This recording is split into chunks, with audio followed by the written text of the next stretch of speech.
Hola, buenos días, José. ¿Cómo están? Buenos días, bienvenida.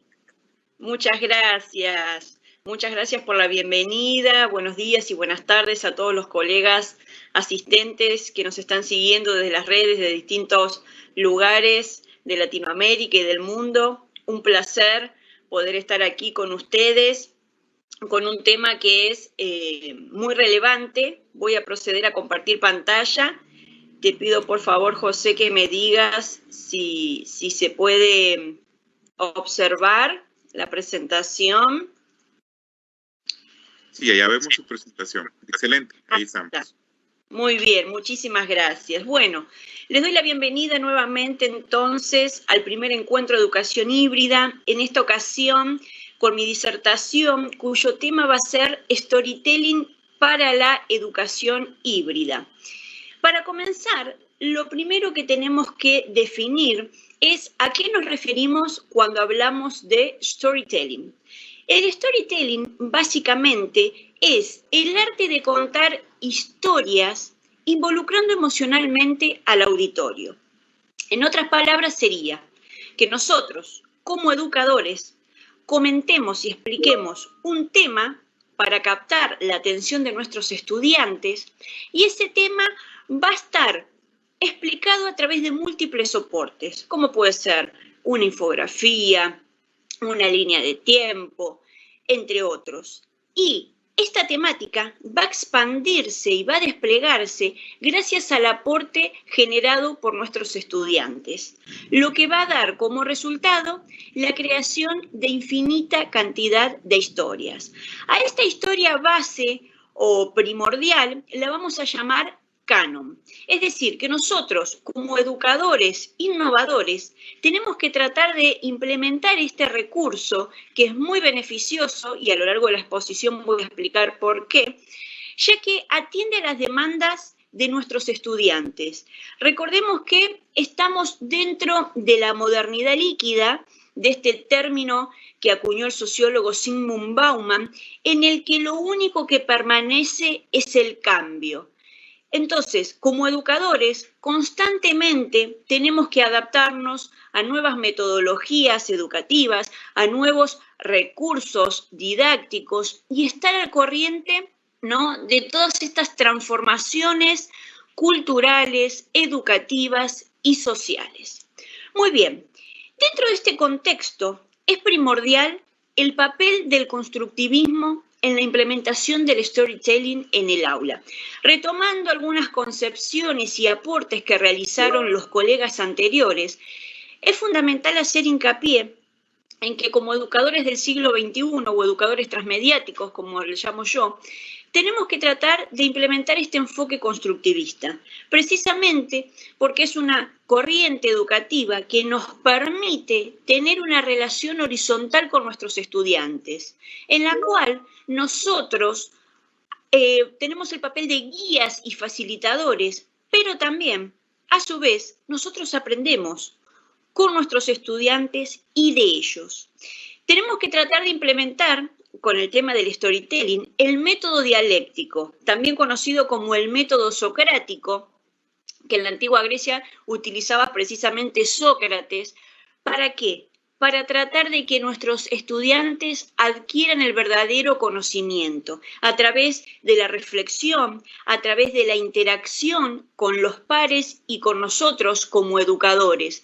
En este marco es fundamental el contexto, cómo nosotros como educadores vamos a tener en cuenta los conocimientos previos que ellos traen incorporados, que también se denominan inclusores relevantes, y cómo, siendo docentes constructivistas, aplicamos lo que es la teoría del andamiaje de Brunner, que posiblemente muchos de ustedes la conozcan. Es decir, le brindamos a nuestros estudiantes los andamios necesarios para que ellos sean los protagonistas y los responsables de su aprendizaje.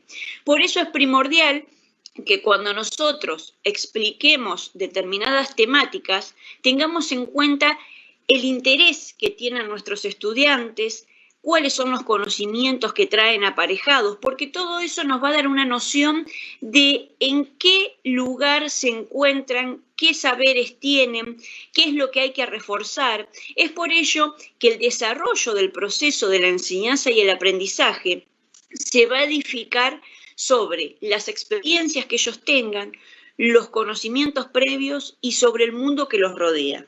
Es por ello que nuestra meta primordial tiene que ser la construcción de saberes que para nuestro alumnado tenga un sentido y una significatividad. Y dentro de este marco de la educación híbrida, el poder aplicar el proceso de enseñanza y aprendizaje a través de un enfoque constructivista, lo que promueve es la multialfabetización del alumnado. Yo considero que el storytelling, también conocido como narrativa transmedia, es un aporte y un recurso fundamental que promueve la multialfabetización. Es un recurso pedagógico multialfabetizador. ¿Por qué? Precisamente porque entendemos a la multialfabetización como la aproximación a la alfabetización en sus múltiples variantes, donde en este siglo XXI emergen nuevos modos comunicativos en un mundo globalizado que precisamente requiere que tanto el educador como el estudiante sean competentes en diversas áreas del conocimiento, que luego vamos a ver cuáles son. Es decir, que para poder transmitir todo esto a nuestros estudiantes, primero, como educadora, tengo que ser competente en cuanto a la dimensión formativa instrumental, sociocultural, emocional y demás. Es por ello que es primordial que como educadores nos formemos. La formación es la base de lo que nosotros podemos transmitirle a nuestros estudiantes. Porque ¿cómo puedo multialfabetizar al alumnado si yo no estoy multialfabetizada? Si no estoy al corriente de estas nuevas herramientas que son tan efectivas y que está comprobado a través de distintos estudios y de distintas experiencias que realmente funcionan. Es decir, si uno puede aplicarlo en el aula, ustedes también pueden hacerlo. Para inmiscuirnos un poco dentro de la narrativa transmediática, voy a explicarles cómo se construye. Quiero generar un relato de alto impacto, quiero construir una narrativa transmediática. ¿Cómo la llevo a cabo? Bueno, precisamente a través del mundo. El mundo transmediático es el elemento estructural del relato. Tenemos que tener en cuenta que para realizar el storytelling, salimos de lo que es la narrativa lineal. Y para ello es primordial saber qué elementos la conforman.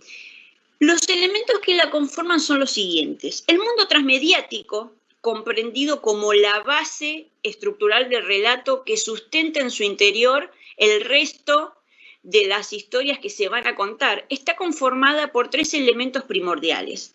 El primero de ellos es el mitos. Entendemos por mitos como la presentación de los personajes, los antagonistas, los protagonistas y del ambiente en el cual se va a desarrollar la historia.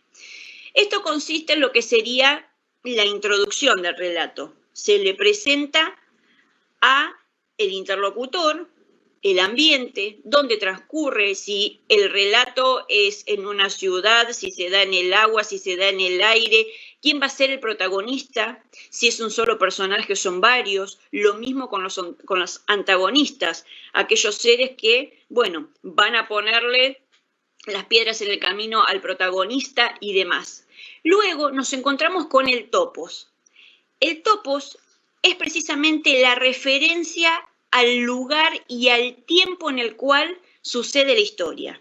Es decir, la historia que voy a crear va a estar dada en un tiempo presente, en un tiempo pasado, en un tiempo futuro, o va a conjugar alguno de estos tiempos. ¿Y dónde se va a dar? ¿Se va a dar en algún país en particular? ¿O va a ser un lugar ficticio? Bueno, todo eso figura en el topos. Y por último, tenemos un elemento que es primordial, característico de nuestros personajes, que es el etos. El etos es precisamente aquella cualidad implícita o explícita referida a la ética del personaje. En general sabemos que los protagonistas suelen tener una ética intachable. son aquellos héroes bien arquetípicos de las historias. Y los antagonistas, bueno, no, ellos no tienen, digamos, una ética o una moral buena, si se quiere. Entonces, a través del etos vamos a definir cómo van a ser los protagonistas de nuestras historias. Esto básicamente para crear inicialmente la estructura del relato. ¿Quiénes van a ser mis personajes? ¿En qué lugar se va a situar? ¿En qué tiempo? ¿Y cuáles van a ser o no sus cualidades? Muy bien. Siguiendo en esta línea de los elementos de composición de la narrativa transmedia, es primordial que, como autores, tengamos en cuenta dos recursos que le van a permitir al prosumidor, es decir, aquel productor y consumidor de contenidos y conocimientos, poder comprender mejor la historia que se crea. Para que el prosumidor pueda realizar su aporte y tener una participación activa dentro del relato, como autor o autores, tenemos que desplegar la capacidad negativa. ¿Qué es la capacidad negativa? Precisamente es el arte de generar una brecha estratégica dentro del texto, un vacío que le permita al lector buscar y llenarlo con las pistas de migración para que él se empodere y cada pieza de cada uno de los medios que voy a utilizar, que puede ser un videojuego, una red social, una página web, un libro en papel, etcétera, le den a él las características y la información necesaria para que vaya concatenando esas piezas. Porque cada uno de las plataformas y los elementos que utilicemos va a dar una información nueva que las otras plataformas o que los otros medios no tienen. Es decir, que sí o sí el prosumidor necesita migrar de plataforma en plataforma para ir adquiriendo el conocimiento necesario y poder llenar esos vacíos que deja la capacidad negativa con sus ideales y con sus imaginarios. Es decir, que las pistas de migración van a ser aquellos indicios que como autor voy a depositar en cada uno de los medios que elegí para desplegar la historia para poder empoderar al auditorio. Siempre digo que es importante tener en cuenta esta composición, porque muchas veces nosotros, como prosumidores, desconocemos este proceso. No sabemos cómo poder llevar a cabo eficazmente un storytelling en el ámbito educativo o en el ámbito del marketing. Bueno, el storytelling, este arte de contar historias, se sustenta siempre sobre la misma base y con los mismos elementos. Lo que nosotros tenemos que tener en cuenta en este caso es qué fundamento pedagógico voy a tener para implementarlo en el aula. A través de estos elementos puedo suponer, por ejemplo, en mi caso que soy docente de literatura, quiero implementar el storytelling a través de determinados recursos que más adelante voy a ejemplificar, porque veo que hay un déficit en cuanto a la comprensión lectora, un déficit en cuanto a la coherencia y cohesión en la escritura de los textos. Es decir, siempre que como educadores elijamos algún recurso, tenemos que tener una fundamentación pedagógica, tiene que haber un sustento que nos permita saber cuál o cuáles son nuestros objetivos, por qué aplico o por qué decido aplicar esto en el aula. Transmitírselo también a nuestros estudiantes. Es por eso que en general siempre cuando inicia el año escolar se hace lo que se conoce como una evaluación inicial o diagnóstica para ver en qué situación se encuentran nuestros estudiantes. Y vuelvo a retomar las ideas anteriores. ¿Qué conocimientos traen del año anterior? ¿Qué han visto en la asignatura? ¿Cómo lo relacionan con otras áreas? Y demás. Entonces, este recurso es primordial porque permite desplegar las aptitudes y los distintos tipos de inteligencias que tienen nuestros estudiantes. Y en este sentido es primordial que nosotros fomentemos la cultura participativa y la creación colectiva dentro de este diseño de la narrativa transmedia o la implementación del storytelling dentro del aula.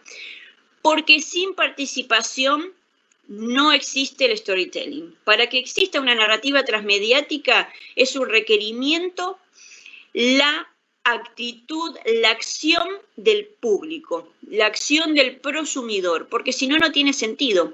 ¿Cómo puedo realizar una narrativa transmediática si tengo toda la información en un solo medio? Imposible. Es por eso que el corazón del storytelling es contar una historia a través de múltiples medios que incluyan y no también la tecnología, donde el rol del público sea activo, donde llene con sus imaginarios esta capacidad negativa, donde a través de las pistas de migración refuerce su creatividad. En este sentido, tenemos que destacar que a lo largo del tiempo hubo una inmensa transformación del público. Décadas atrás, todos nosotros éramos meros receptores, es decir, podíamos leer un libro o ver una película o jugar un videojuego y quedaba todo allí. Hoy por hoy, y gracias al avance de la tecnología y de las redes, podemos tener, por ejemplo, una conexión o una conversación con quienes fueran los autores de esa película, de ese libro, y participar activamente desplegando esas historias que leemos o que vemos.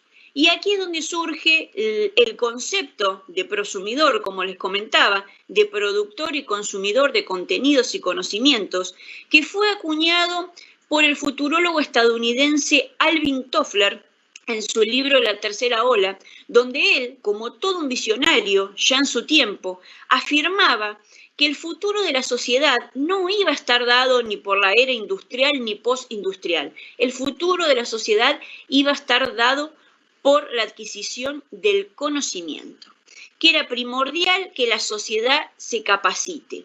Y eso lo vemos hoy por hoy, y como educadores, creo que nuestra labor consiste asiduamente en capacitarnos constantemente, porque no hay nada fijo, porque las teorías evolucionan, porque las metodologías didácticas también evolucionan, la misma tecnología, los recursos, y tenemos que estar al corriente de eso, de esas transformaciones, para poder ofrecerle lo mejor a nuestros estudiantes, pero también por nosotros mismos, por una cuestión personal. Y sabemos que en la medida que adquirimos más conocimiento, tenemos más posibilidades de acceder a un mejor trabajo, de poder escalar dentro de los trabajos que tenemos, no solamente en el ámbito educativo, en general. Por eso es primordial la capacitación.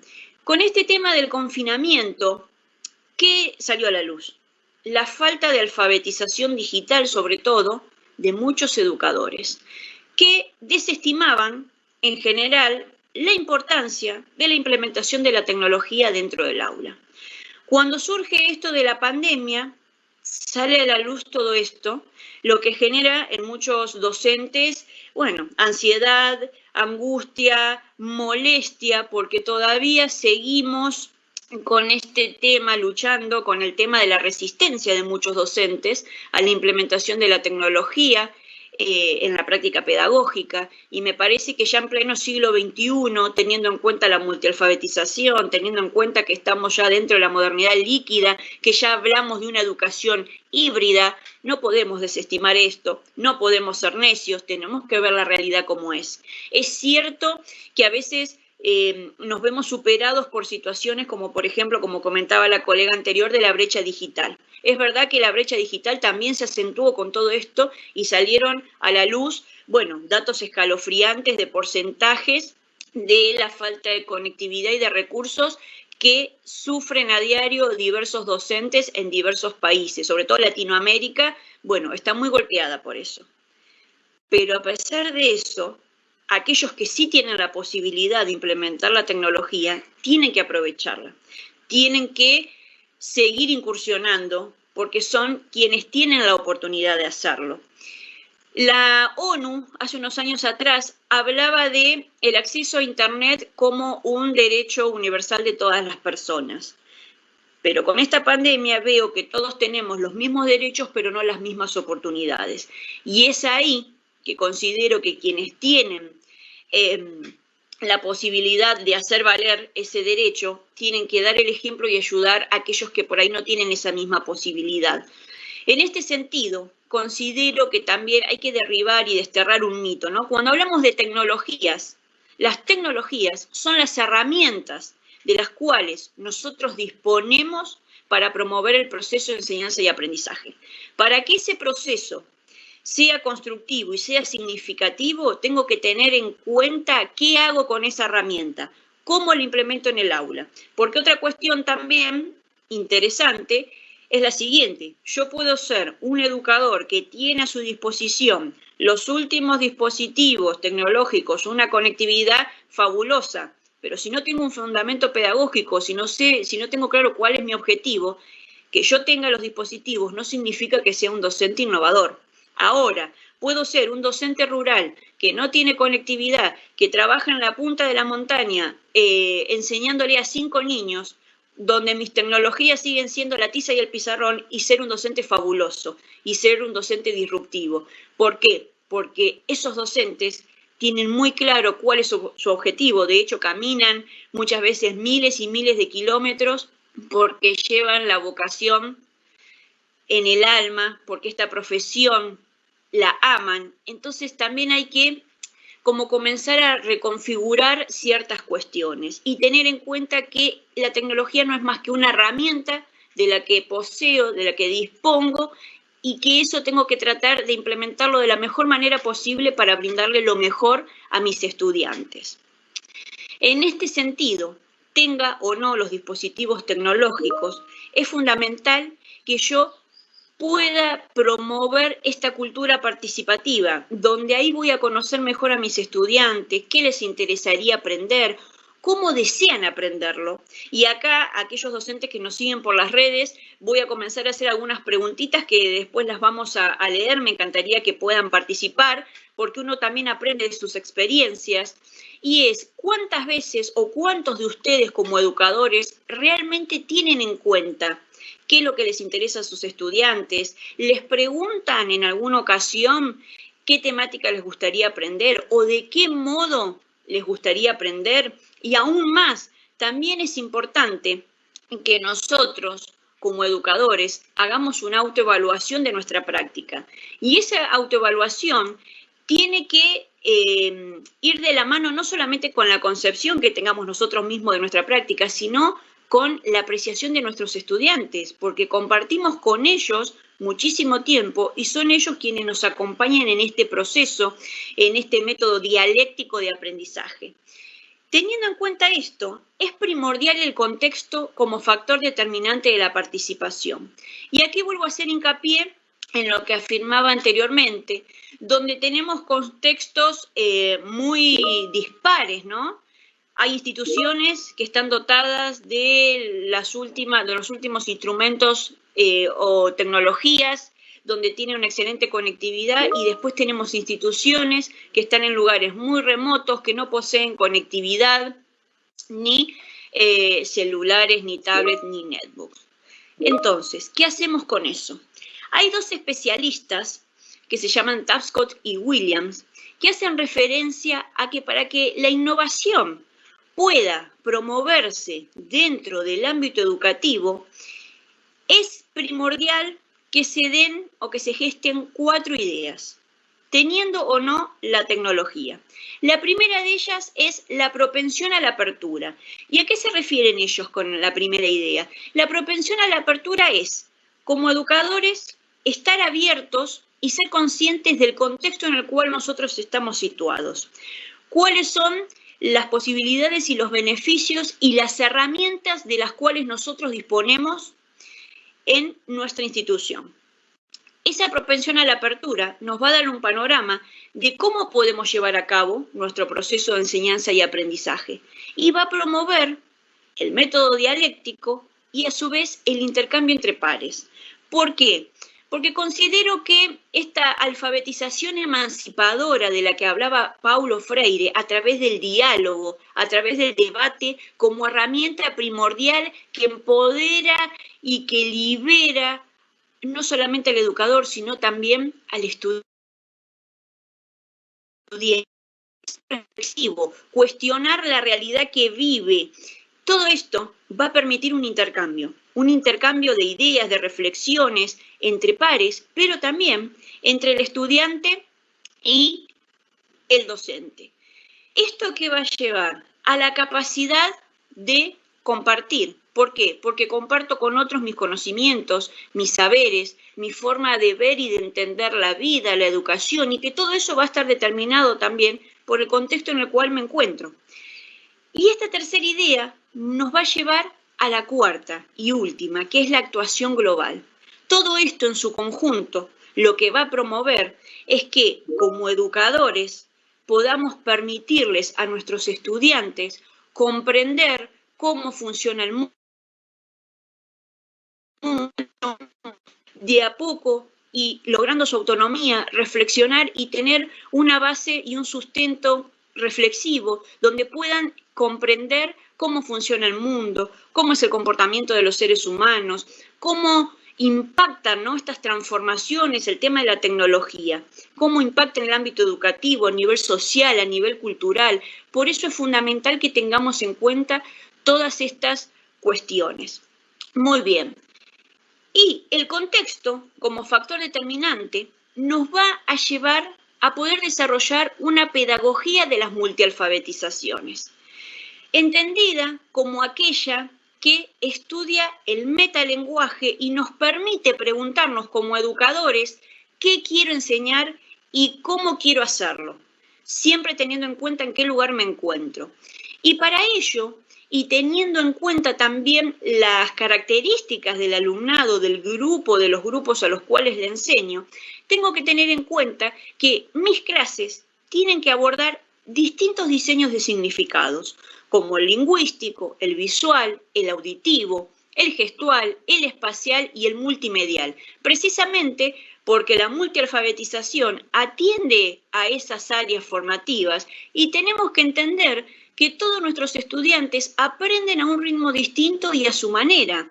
Algunos tal vez tengan una memoria visual, otros una memoria auditiva, otros aprendan a través del movimiento o de la noción del espacio o de recursos tecnológicos como una infografía o materiales didácticos de diversa índole.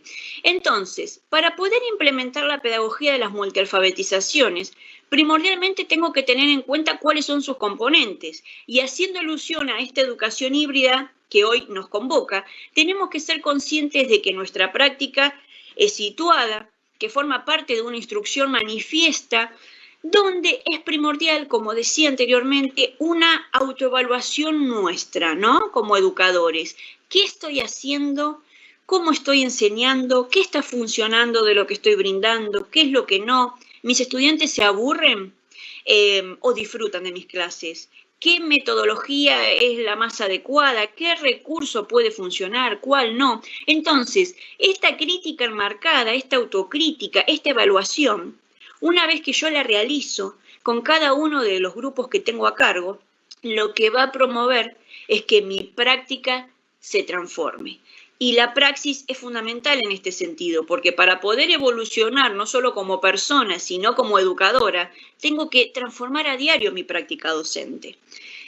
La pedagogía de las multialfabetizaciones sí está mediada, si se quiere, por las nuevas tecnologías, que como bien hablábamos al principio, impactan generando un cambio social. Y este cambio social nosotros lo vemos en nuestra vida laboral, en nuestra vida pública y en nuestra vida privada. Y con el tema del confinamiento se ha acentuado esta situación que muchos colegas afirman que no hay como un límite de tiempo, como que se han desdibujado los roles, el tema del tiempo-espacio, porque el trabajo vino a nuestra casa. Y entonces, ¿cómo hacemos para trabajar desde casa teniendo a nuestros hijos?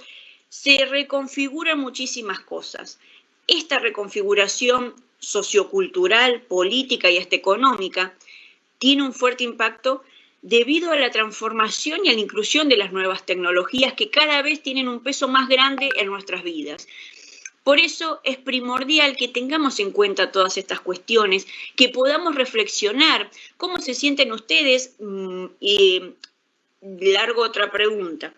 ¿Cómo se sienten ustedes en este contexto como educadores? cómo vivencian esta reconfiguración de tener que trasladar el trabajo a sus casas, en el caso de que haya sido así, cuando, sobre todo las mujeres, ¿no? Las docentes, las educadoras, tenemos nuestra familia, tenemos nuestros hijos, ¿cómo hacemos para establecer los límites, para poder configurar los roles de madre, de educadora? Bueno, me gustaría conocer sus experiencias, sus apreciaciones.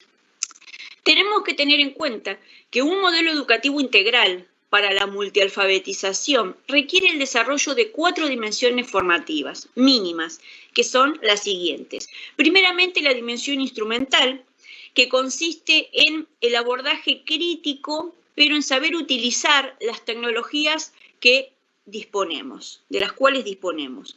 Saber utilizar y saber las funcionalidades de un celular, de una tablet, de una netbook, y que esas funcionalidades, como decía anteriormente, tengan un sustento pedagógico, que no sea que mi estudiante utilice el celular porque sí, o juegue a determinado juego porque sí. No, si yo permito que ellos jueguen a un determinado juego, tiene que haber un sustento pedagógico que avale eso, y que lo sepa el directivo y que lo sepa la familia, para desterrar también, por ejemplo, y aquí incluyo el tema de la gamificación, que es otro recurso fenomenal para implementar, que consiste en la ludificación del proceso de enseñanza-aprendizaje. Muchos padres siguen creyendo que los juegos no sirven para nada, o que su hijo o hija pierde tiempo cuando va a la escuela y juega.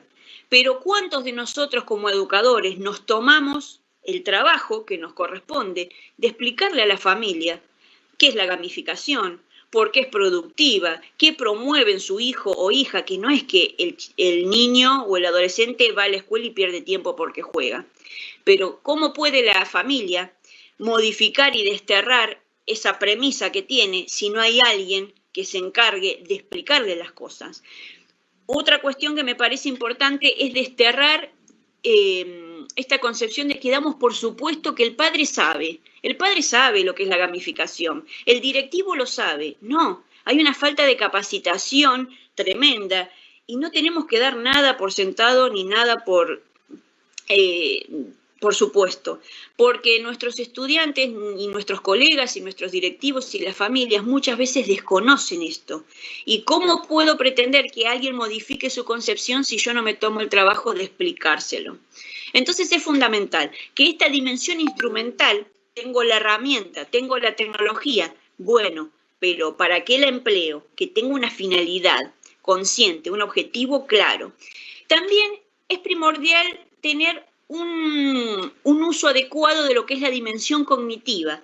La dimensión cognitiva consiste en el desarrollo de habilidades que me permitan buscar información, saber seleccionarla críticamente, que no quede, y esto mismo transmitírselo a nuestros estudiantes, que no quede solo, por ejemplo, les pedimos que hagan un trabajo de investigación, una monografía, un ejemplo, y ellos van a Google, lo primero que encuentran es un copia y pega. No, hay que enseñarles a tener este pensamiento crítico, hay que enseñarles que ellos comprendan cuál es una fuente de confianza, cómo pueden llegar hasta ella, que aprendan a buscar, que tengan un raciocinio para poder establecer ellos los parámetros de cuándo una información es relevante, cuándo no, hacer esta curación de contenidos tan importante, y que aprendan también a compartir esa información en los distintos medios. Todo esto va a estar vinculado con la dimensión axiológica, porque la dimensión axiológica es la que nos va a permitir a nosotros como educadores poder proveerles a nuestros estudiantes las herramientas para que analicen crítica y juiciosamente la información que se les presenta y que no les dé todo igual y que no sea todo lo mismo. Porque después estos estudiantes llegan al nivel terciario o universitario, no saben redactar, muchas veces tienen dificultad con la lectura, no saben comprender un texto y nos preguntamos cómo puede ser que este estudiante llegó hasta este nivel sin tener estas competencias básicas. Ahora bien, como educadores, considero que tenemos que plantearnos, pero a nivel general, no solamente uno por su cuenta, ¿qué hacemos a diario para reforzar estas cuestiones? Porque otra situación que se presenta es, bueno, no, es la profesora de literatura la encargada de enseñar estas cosas. Entonces, si el estudiante tiene faltas de ortografía, como yo soy profesor de matemática o de química, no se las corrijo. Y está mal, es un compromiso de todos. La normativa es primordial en cualquier área de aprendizaje. Lo mismo que la ortografía, que la coherencia, la cohesión. Tiene que ser tiene que darse un abordaje integral desde todas las áreas y con todos los colegas, pero seguimos todavía en muchos lugares teniendo esa premisa de que le corresponde solo al docente de tal área.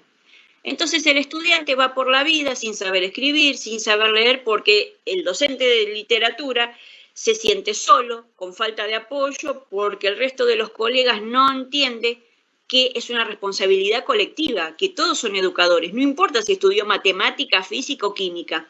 Esos docentes, ¿acaso no saben leer, no saben escribir? Entonces es primordial que empecemos como a desterrar y reconfigurar ciertas premisas o ideas que tenemos.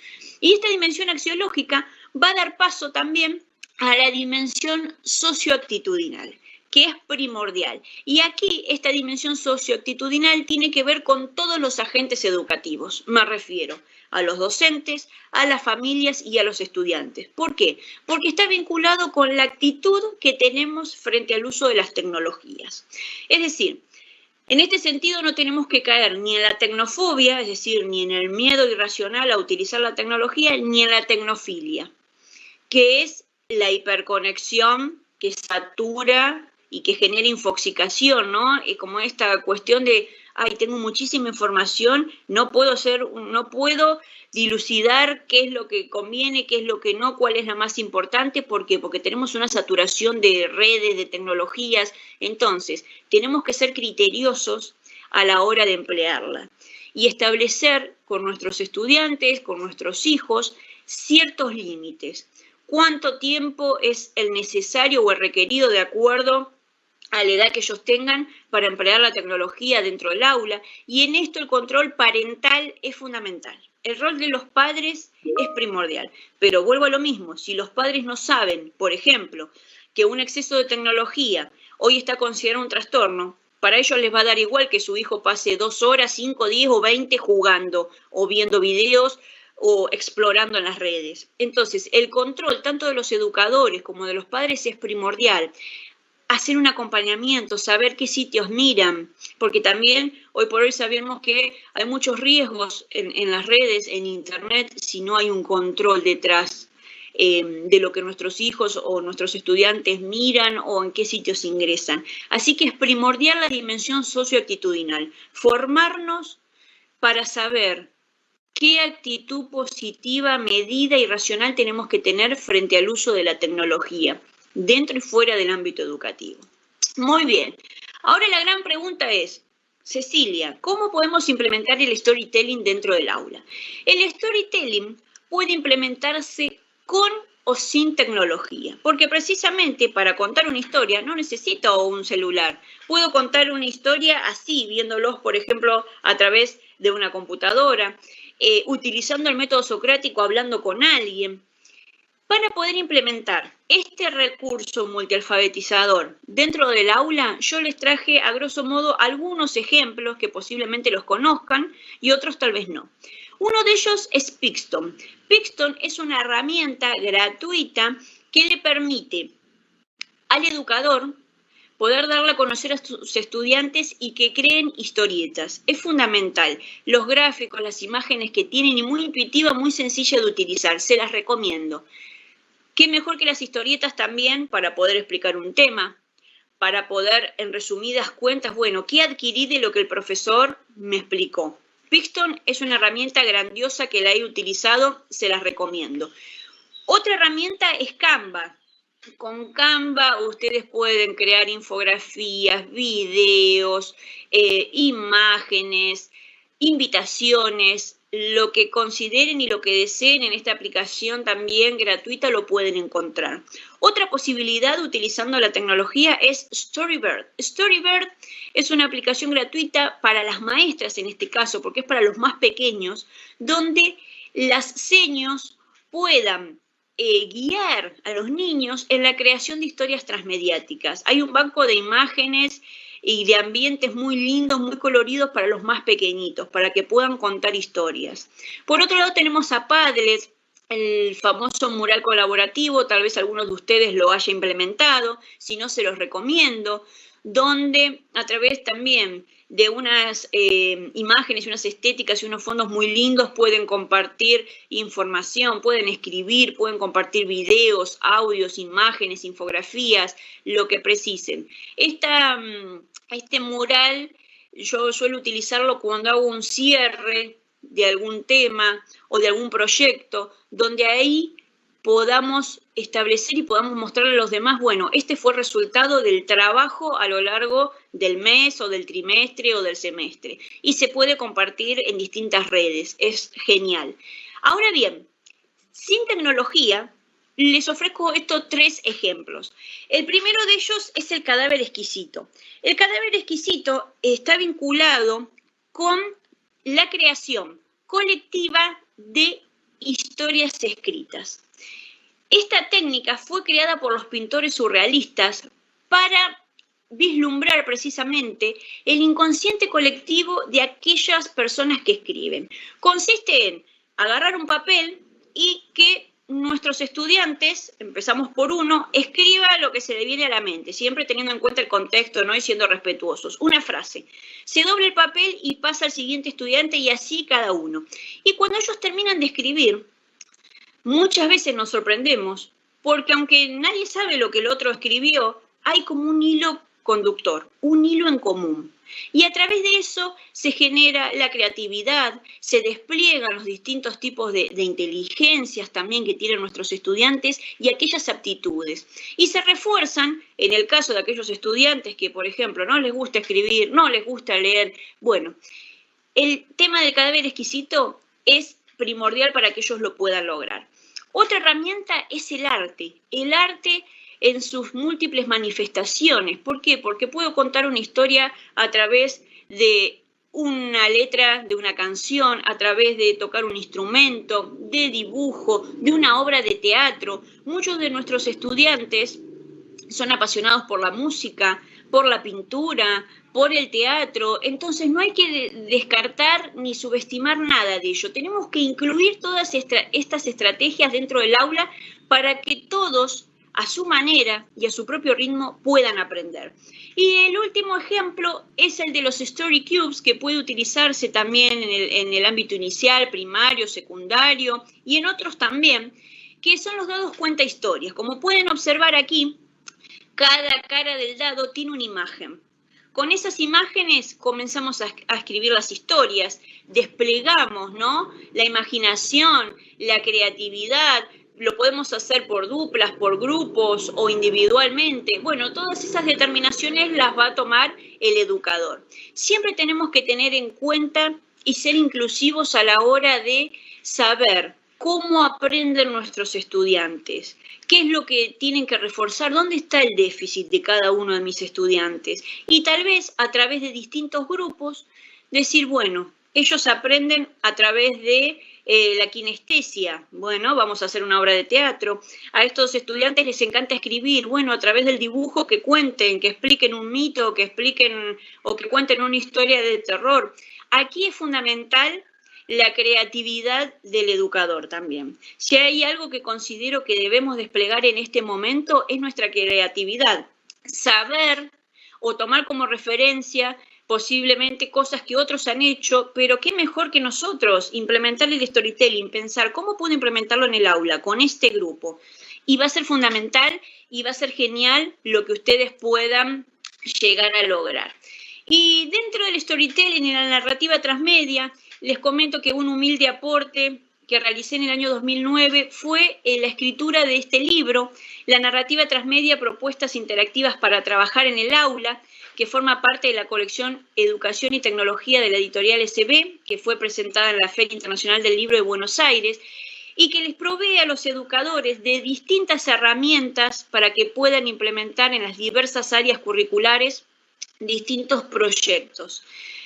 Tuvimos la dicha de que el año pasado se declarara de interés académico y cultural el libro por los aportes que le genera al ámbito educativo. Lo hemos presentado en distintos congresos e instituciones, así que aquellos que estén interesados pueden contactarse conmigo. Básicamente reúne un poco de lo que he explicado en este congreso hoy para que el educador tenga una noción teórica de qué es la narrativa transmedia, qué es el storytelling, cuáles son sus bases, sus sustentos teóricos, científicos, y luego una parte práctica donde puedan ver cómo implementarlo en el área de literatura, de ciencias.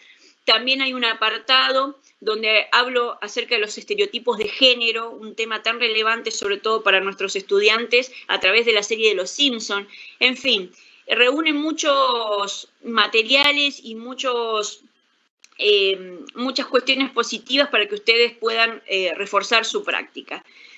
Así que para ir concluyendo, podemos decir básicamente que el storytelling permite la creación de diversos discursos y lenguajes que transforman el proceso de enseñanza y aprendizaje en un juego, precisamente porque nuestros estudiantes, en este sentido, van vislumbrando y lo toman así como un juego, como esos desafíos que tienen que ir pasando para llegar a la meta. ¿Y cuál sería la meta acá? El conocimiento.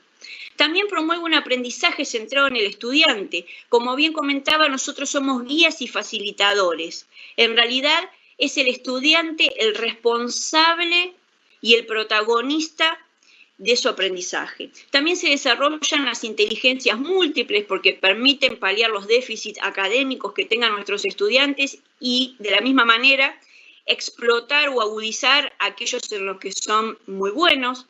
Fomenta la dialogicidad, como les decía, a través del método socrático favorecemos el debate y dentro del contexto en el cual nos encontramos, promovemos esta actuación global de la cual les hablaba, donde es fundamental conocer la historia de los otros, cómo los otros se manejan, qué puedo aportar a la vida de los demás y qué pueden aportarme los demás también. En general, y a grosso modo, favorece la multialfabetización del alumnado. Y diría también del docente, porque inicialmente nosotros brindamos lo que tenemos, brindamos lo que somos.